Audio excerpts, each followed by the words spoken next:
Na-discover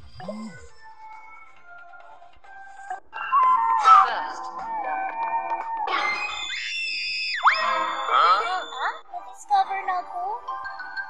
Uy, kuya, tulungan mo nga ako. Sige, dito ka sa tabi ko. Jack! Double kill.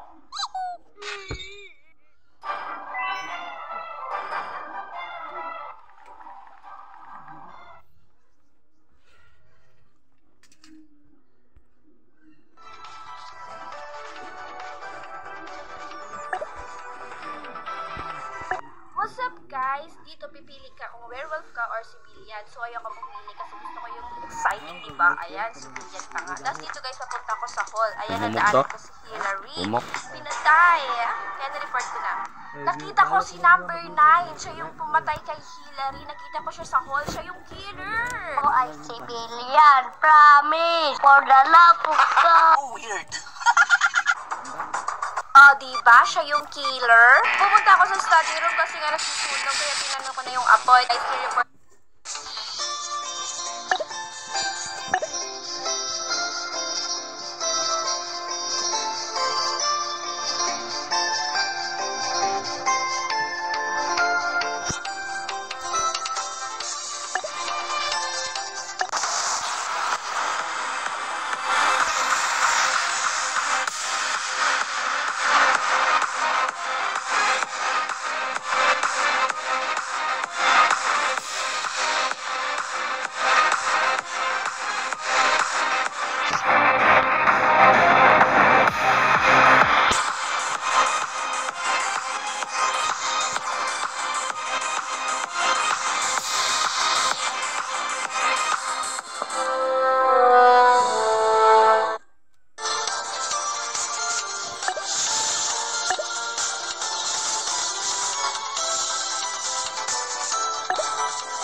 What's up guys? Dito pipili ka kung werewolf ka or civilian. So ayoko pumili kasi gusto ko yung exciting, diba? Ayan, civilian pa nga. Tapos dito guys, napunta ko sa hall. Ayan, nadaanan ko si Hillary. Pinatay. Kaya na-report ko na. Nakita ko si number 9. Siya yung pumatay kay Hillary. Nakita ko siya sa hall. Siya yung killer. Ako ay civilian. Promise. For the love of God. Weird.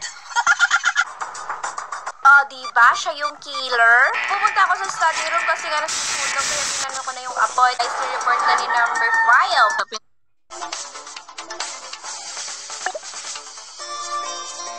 5. What's up guys? So nag-try ako ng werewolf, tapos eto pa nga, naging killer pa nga. Eto nga guys yung task, dapat maging maging maluloko. So yan yung hall, tapos dito guys simula na ng game. Syempre sama-sama muna ako sa kanila para, diba, present. Kasi nga manloloko tayo. Tapos dito guys, nakita ko si Sunshine. Ayan, pinatay ko na guys. Umalis na ako sa wala akong nalaman doon, tapos nireport ni number 9. Putang ina pre. Nakita ko lang yung bangkay dun. Lock yung buhok eh. Babae yata yan. Paano masabi? Pero sa tingin ko kasi, ano yan? Sikat or C2. Number 9 to.